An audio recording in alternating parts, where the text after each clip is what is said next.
बिस्मिल्लाहिर्रहमानिर्रहीम। Dear students, हमारे पास हमने मज़ीद केमिस्ट्री के 3 चैप्टर पढ़ लिए थे और चौथा चैप्टर हमने स्टार्ट किया हुआ था और उसका लेक्चर नंबर 3 हमने जो पढ़ना है, चैप्टर नंबर 4 लेक्चर नंबर 3 इसका। तो क्योंकि हमने लेक्चर 2 में हमने पढ़ा कि केमिकल बॉन्ड क्या होता है, उसकी टाइप्स कौन कौन सी होती है। वहाँ पे हमने 4 टाइप्स को डिस्कस किया था। हमने कहा था आयनिक होती है, कोवलेंट बॉन्ड होता है, कोऑर्डिनेट कोवलेंट बॉन्ड होता है और मजीद हमने चौथी जो पढ़ी वो हमने कहा कोऑर्डिनेट कोवलेंट बॉन्ड होता है। तो मजीद मैंने कहा था मुझे मजीद डिटेल के साथ में पढ़ेंगे। तो आज हमारे पास जो नेक्स्ट लॉन्ग क्वेश्चन इंपॉर्टेंट है वो हमारे पास है आयनिक बॉन्ड। लेक्चर नंबर हमारे पास 3 है, चैप्टर नंबर 4 आयनिक बॉन्ड है। सबसे पहले हम इंट्रोडक्शन की बात करते हैं। इंट्रोडक्शन जो है वो आयनिक बॉन्ड का कंसेप्ट कब दिया गया, तो तकरीबन 1830 में माइकल फैराडे वो सब्सटेंस की इलेक्ट्रोलाइसिस कर रहा था। तो जब वो सब्सटेंस की इलेक्ट्रोलाइसिस कर रहा था, इलेक्ट्रोलाइसिस होता है किसी चीज को बिजली की मदद से तोड़ना, यानी कि चीज है फॉर एग्जांपल मेरे पास HCl है, तो अगर इसको मैं बिजली की मदद से ब्रेकअप कर देता हूं तो ये आयंस में जाकर कन्वर्ट हो जाएगा। इस चीज को हम कहते हैं इलेक्ट्रोलाइसिस। तो वो क्या करता है, इलेक्ट्रोलाइसिस कर रहा था। जब वो इलेक्ट्रोलाइसिस कर रहा था उसने देखा कि इलेक्ट्रोलाइसिस की वजह से करंट जनरेट हो रहा था, यानी करंट प्रोड्यूस हो रहा था। उसने फिर सोचा, उसने कहा कि इसका मतलब है यहाँ पे कोई ना कोई ऐसी चीजें हैं, यानी आयंस वगैरह प्रेजेंट हैं जो कि करंट को जनरेट कर रहे हैं। उसके बाद मजीद 1886 में सेवेंटी आर्किनियस था, इसने क्या किया, इसने आयनिक बॉन्ड है इसका कंसेप्ट दिया। अच्छा, पहली बात हमारे पास आयनिक बॉन्ड क्या होता है। हमने उसकी डेफिनेशन पहले भी पढ़ी थी। हमने कहा था the type of chemical bond which is formed by complete transfer of electron from one atom to another। हमने कहा था कि हमारे पास केमिकल बॉन्ड की वो किस्म जो कि एक एटम के मुकम्मल तौर पे दूसरे एटम को इलेक्ट्रॉन देने से बनता है। हमने कहा था हमारे पास क्या कहलाता है, आयनिक बॉन्ड। मजीद इसको हमने एक्सप्लेन कर लिया था लेक्चर नंबर 2 में। फिर भी हम मजीद the type of chemical bond की वो किस्म which is formed by complete transfer of electron from one atom to another। जब एक एटम मुकम्मल तौर पे अपना इलेक्ट्रॉन किसी दूसरे एटम को मुंतकिल कर देता है तो उसके नतीजे में जो हमारे पास बॉन्ड बनता है वो कौन सा बन जाता है, आयनिक बॉन्ड बन जाता है। Which type of element form ionic bond. Next हमारे पास आ जाता है कि किस किस्म के एलिमेंट होते हैं वो आयनिक बॉन्ड जो है बनाते हैं। अच्छा, हमने ये चैप्टर नंबर 1 में थोड़ा सा इंट्रोडक्शन वगैरह पढ़ा था। हमने कहा था कि हमारे पास जो फर्स्ट 2 ग्रुप होते हैं ना, फॉर एग्जांपल हमारे पास पहला, मजीद हमारे पास सेकंड ए ग्रुप। हमने कहा था ये जो होती है ये मेटल्स होती हैं, ये क्या होती हैं, मेटल्स होती हैं। और मजीद अगर हम बात करते हैं ये पहले 2 ग्रुप, हम इसको कह सकते हैं पहला और दूसरा ग्रुप, यानी पहले और दूसरे ग्रुप के एलिमेंट्स हम मेटल्स का नाम देते हैं। मजीद अगर हम 15वें से 17वें ग्रुप तक के एलिमेंट जो कि नॉन मेटल्स होते हैं, ये क्या होते हैं, ये नॉन मेटल्स होते हैं। तो जब पहला और दूसरा ग्रुप है जब वो रिएक्ट करता है 15वें से 17वें तक के ग्रुप के एलिमेंट्स तक, तो वो क्या करते हैं, आपस में आयनिक बॉन्ड जो है वो बनाते हैं। इसका मतलब पहला दूसरा ग्रुप इसमें से कोई भी अगर एलिमेंट जो है वो 15वें से 17वें ग्रुप के एलिमेंट्स के साथ रिएक्ट करेगा तो उनके दरमियान जो बॉन्ड बनेगा कौन सा बनेगा, आयनिक बॉन्ड बनेगा। अच्छा, इसकी रीजन क्या है, क्योंकि जो मेटल्स होती हैं, मेटल्स के बारे में कहते हैं मेटल्स आर इलेक्ट्रोपॉजिटिव।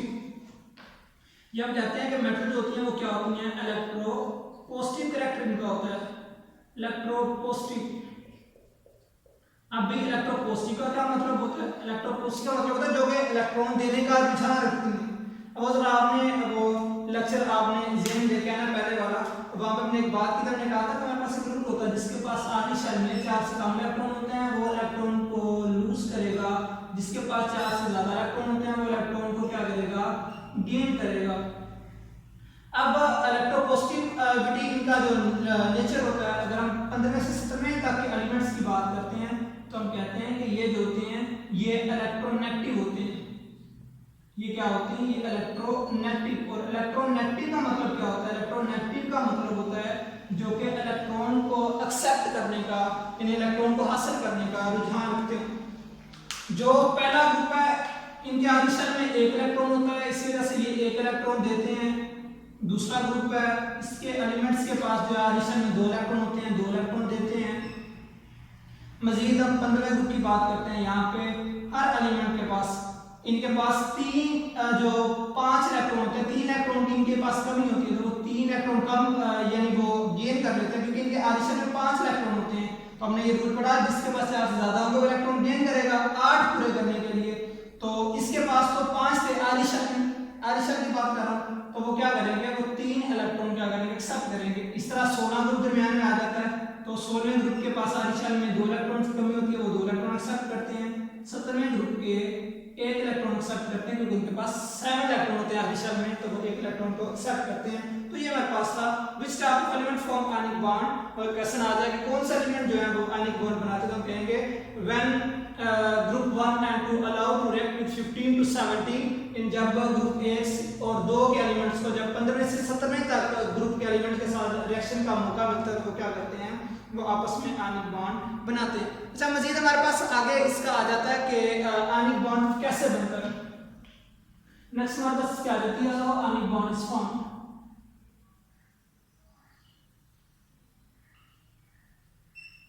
वो आयनिक बॉन्ड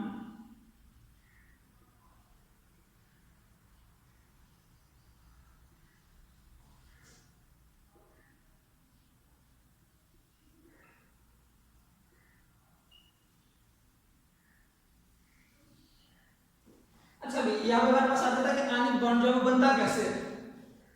तो पहली बात हमने जब प्रीवियस लेक्चर में भी देखा था, हमने कहा था जो आयनिक होता है, आयनिक का मतलब होता है आयंस के दरमियान बॉन्ड का बनना। आयनिक का मतलब क्या है कि आयंस के दरमियान जो है वो बॉन्ड का बनना। ठीक है, ये हमारे पास आयंस आ गया। इसका मतलब पहले सबसे पहले हमें आयंस बनाना पड़ेंगे। चैप्टर नंबर 1 में हमने पढ़ा था ions atom are at group of atom having positive और नेगेटिव चार्ज, जिनके ऊपर पॉजिटिव और नेगेटिव चार्ज होता है वो क्या करते हैं, वो आयंस कहलाते हैं। तो आयंस यानी इसका मतलब आयंस को 2 तरह के होते हैं, पॉजिटिव भी होते हैं, नेगेटिव भी होते हैं। तो वो आपस में जब मिलेंगे तो इलेक्ट्रोस्टैटिक फोर्सेस ऑफ अट्रैक्शन की वजह से वो आपस में मिलेंगे और क्या बनाएंगे, आयनिक बॉन्ड बना देंगे। चलिए हम इधर फॉर्मेशन की बात करते हैं। सबसे पहले हम एक छोटी सी एग्जांपल लेते हैं, या सबसे पहले हम बात करते हैं कि कैसे बनेगा। हमारे पास 2 चीजें होती हैं, कटायन और अनायन। कटायन और अनायन, ये हमने मजीद पढ़ा हुआ था चैप्टर नंबर 1 में, कटायन और अनायन। अनायन हमारे पास कैसे बनता है भाई, अनायन के ऊपर नेगेटिव चार्ज होता है, अनायन के ऊपर नेगेटिव चार्ज होता है, और जो हमारे पास कटायन होता है उसके ऊपर पॉजिटिव चार्ज होता है। अनायन कैसे बनता है, bye gaining of electron, bye gaining of electron. हमारे पास कटायन कैसे बनते हैं, by losing of electron, by losing of electron. अच्छा कि इसको जब हमने देखा कटायन का, तो हमने कहा कि which is found by losing of electron. अनायन हमने पढ़ा कि which is found by gaining of electron. इसका मतलब जब ये बात अगर हमारे ज़हन में आती है, तो जब यहाँ पे हम आते हैं तो इसका मतलब इनके ऊपर प्लस आ जा रहा है ना, तो इसका मतलब है ये भी क्या होंगी, ये मेटल्स हैं, ये इलेक्ट्रॉन लूज करने का ध्यान रखती हैं। और जब हम बात करते हैं ये ग्रुप 15 to 17 इनके ऊपर नेगेटिव चार्जेस का मतलब ये क्या करती हैं, इलेक्ट्रॉन को गेन करती हैं। तो इस तरह जब एक जो आपके पास आयन होता है जिसके ऊपर पॉजिटिव चार्ज होता है, एक आयन जिसके ऊपर नेगेटिव चार्ज होता है, वो इलेक्ट्रोस्टैटिक फोर्सेस की वजह से आपस में मिल जाते हैं और उनके दरमियान जो बॉन्ड बनता है वो क्या बनता है, वो आयनिक बॉन्ड बन जाता है। मजीद हम एग्जांपल के साथ इसे डिस्कस करते हैं। एग्जांपल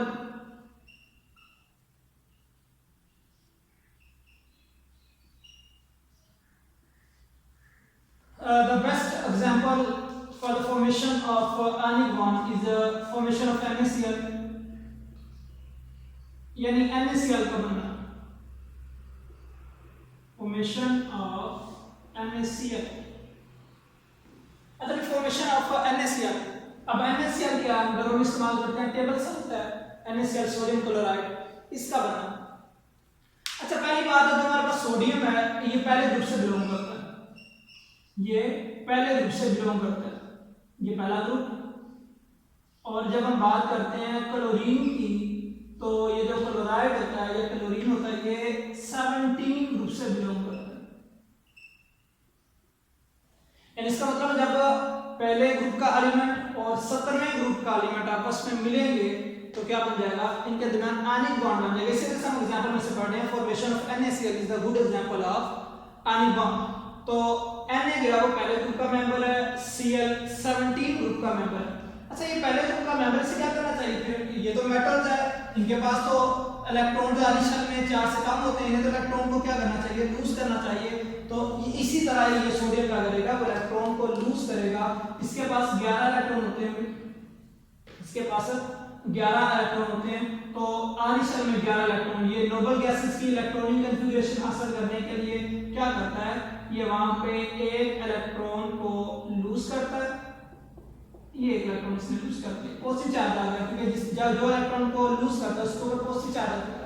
इसी तरह 17वें ग्रुप का जो क्लोरीन है वो क्या करेगा, क्लोरीन यही इलेक्ट्रॉन जो सोडियम ने दिया वो इसको एक्सेप्ट करेगा, और जब एक्सेप्ट करेगा उसके ऊपर नेगेटिव चार्ज आ जाएगा। इसका मतलब है ये अब ये जो हमारे पास पॉजिटिव आयन बना और ये हमारे पास जो नेगेटिव आयन बना, इनके दरमियान क्या होगा, इनके दरमियान एक बॉन्ड बन जाएगा, यानी Na+ और Cl नेगेटिव के दरमियान एक बॉन्ड बन जाएगा, जिसे हम क्या कहेंगे, NaCl। अब इसके दरमियान जो बॉन्ड पाया जा रहा है वो हम कहेंगे कि हमारे पास आयनिक है।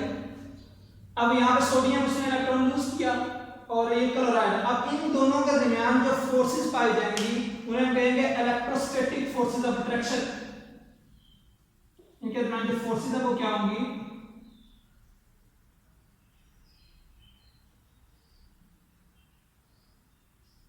या कन्वर्ट करते हैं एरोस को, electrostatic forces of attraction.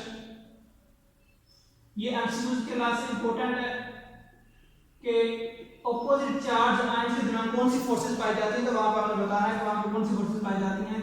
Electrostatic forces of attraction जो है वो ऑपोजिटली चार्ज आयन के दरमियान पाई जाती हैं। मजीद इसी एग्जांपल को हम इलेक्ट्रॉनिक कॉन्फ़िगरेशन के लिहाज से हम जो काम करते हैं। जब सोडियम के पास हमने भी कहा कि सोडियम के पास होते हैं 11 इलेक्ट्रॉन, तो इलेक्ट्रॉनिक कॉन्फ़िगरेशन भी हमने चैप्टर नंबर 2 में मजीद पढ़ी है। तो इलेक्ट्रॉनिक कॉन्फ़िगरेशन की जब बात करते हैं, इलेक्ट्रॉनिक कॉन्फ़िगरेशन हमारे पास जब इसकी बात करते हैं तो 1s2 2s2 2p6 3s1, क्योंकि ये हमने इलेक्ट्रॉनिक कॉन्फ़िगरेशन एक मेथड हमने पढ़ा हुआ था, तो हमने मजीद कहा था वहां पे हमारे पास 4 सब शेल होते हैं, s p d f। s में हमने कहा था मैक्सिमम 2 इलेक्ट्रॉन आते हैं, p में हमने कहा था 6 आते हैं, d में हमने कहा था 10 आते हैं, f में हमने कहा था 14 इलेक्ट्रॉन आते हैं। तो उसी चीज को मैं रिवाइज कर रहा हूं जरा। सोडियम उसकी इलेक्ट्रॉनिक कॉन्फ़िगरेशन क्या होती है, 1s2 2s2 2p6 3s1। मजीद अगर हम क्लोरीन की बात करते हैं तो जो क्लोरीन होती है उसका एटॉमिक नंबर होता है 17। जब इसकी इलेक्ट्रॉनिक कॉन्फ़िगरेशन करते हैं तो हम करते हैं 1s2 2s2 2p6 3s2 और मजीद हमारे पास आ जाएगा 3p5। क्या हमारे पास 3p5 आ गया। अब यहां पे देखिए जरा, ये हमारे पास जो सब शेल है ना s वाला, इसके पास आधी शेल में एक इलेक्ट्रॉन है। ये क्या करती है, सोडियम यही इलेक्ट्रॉन लूज कर रही है, सोडियम क्या कर रही है, यही इलेक्ट्रॉन जो है वो लूज कर रही है। और जो क्लोराइड आयन है या क्लोरीन है उसके आधी शेल में p है, p ऑर्बिटल उसका लास्ट में आ रहा है, यानी उसका जो p सब शेल है उसमें कितने इलेक्ट्रॉन आ रहे हैं, वो 5 इलेक्ट्रॉन आ रहे हैं। वो ऑर्बिटल शेल की बात, सब शेल की बात करें तो p सब शेल है, इसमें 5 इलेक्ट्रॉन है, इससे एक इलेक्ट्रॉन की जरूरत है। इससे क्या करना पड़ेगा, इससे अपना इलेक्ट्रॉन लूज करना पड़ेगा वो इलेक्ट्रॉनिक कॉन्फ़िगरेशन हासिल करने के लिए, नोबल गैसेस जैसी। तो ये क्या करेगी, ये यहां से इलेक्ट्रॉन को लूज करेगी, ये क्लोरीन क्या करेगी, ये इस सब शेल में इलेक्ट्रॉन को गेन करेगा। तो इसका मतलब है ये इलेक्ट्रॉन को यहां से लूज करेगा सोडियम, यानी ये सोडियम क्या करेगा, आधी शेल में इसके पास है वो इलेक्ट्रॉन क्या कर देगा, लूज कर देगा।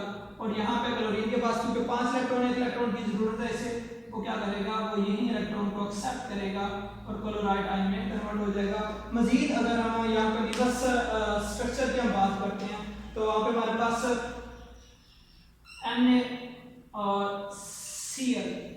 आपने देखा होगा मैं वो इसी तरह से रिवर्स स्ट्रक्चर लिख रहा हूं क्योंकि बच्चे कंफ्यूज हो जाते हैं कि सोडियम के ऊपर उन्होंने डॉट लगाया हुआ, क्लोराइड के ऊपर उन्होंने 7 क्रॉस लगाए हुए हैं, तो बच्चों के ज़हन में ये चीज आ जाती है कि ये 7 क्रॉस क्यों लगे हुए हैं, इसके ऊपर एक डॉट क्यों लगा हुआ है, हालांकि इसके पास तो 11 इलेक्ट्रॉन है, क्लोरीन के पास तो 17 है, लेकिन उसके ऊपर 7 क्रॉस लगाए हुए हैं। पहली बात तो हमने कहा था कि सिर्फ केमिकल बॉन्ड में वैलेंस इलेक्ट्रॉन पार्टिसिपेट करते हैं, यानी जो कोई भी रिएक्शन वगैरह होता है वहां पे जो वैलेंस इलेक्ट्रॉन होता है सिर्फ वही क्या करते हैं, वही पार्टिसिपेट करते हैं। तो सोडियम के पास आधी शेल में कितने इलेक्ट्रॉन है, जब हम बात करते हैं पहले शेल में इसके पास होते हैं 2 इलेक्ट्रॉन, दूसरे में इसके पास 8 इलेक्ट्रॉन और तीसरे में इसके पास कितने इलेक्ट्रॉन होते हैं, होते हैं 1 इलेक्ट्रॉन। तो इसका मतलब है ये इसके वैलेंस शेल में जो 1 इलेक्ट्रॉन होता है वो हमने यहाँ लिखा हुआ है। और क्लोराइड को 7 इलेक्ट्रॉन क्यों लिखे हैं, ये हमारे पास है सोडियम के लिए। जब हम क्लोराइड की बात करते हैं तो उसमें हमारे पास 17 टोटल नंबर उसका है, 17 इलेक्ट्रॉन है, पहले में हमारे पास 2 आ गए, दूसरे में हमारे पास 8 आ गए और मजीद 10 हो गया, बाकी 7 रह गए, तो लास्ट वाले में 7 इलेक्ट्रॉन आ गए। तो हम फिर क्या करते हैं, हम इसी तरह फिर क्लोरीन के आधे शेल में जो 7 इलेक्ट्रॉन है तो क्या करते हैं 7 क्रॉस लगा देते हैं। अब ये क्या सीन है, यहाँ पे हमने डॉट लगाया, यहाँ पे हमने क्रॉस लगाया, भाई ये एक रिवर्स स्ट्रक्चर है ताकि कंफ्यूजन से बचने के लिए, ताकि जो है आपको ये पता चल सके ये इस एलिमेंट के इलेक्ट्रॉन है, ये इस एलिमेंट के इलेक्ट्रॉन है। इसी तरह जब ये इलेक्ट्रॉनिक कन्फिगरेशन के पास आती है तो ये क्या करते हैं, जाके सोडियम आयन में कन्वर्ट हो जाता है इलेक्ट्रॉन, ये वाला डोनेट करके ये क्या करता है, ये क्या करता है, ये इलेक्ट्रॉन एक्सेप्ट करता है और जाके क्लोराइड आयन में कन्वर्ट हो जाता है। जब यही आपस में मिलते हैं क्या बना देते हैं NaCl। ये हमारे पास टॉपिक था हमारा फॉर्मेशन ऑफ आयनिक बॉन्ड। तो आई होप दैट कि इंशाल्लाह क्लियर हो गया होगा।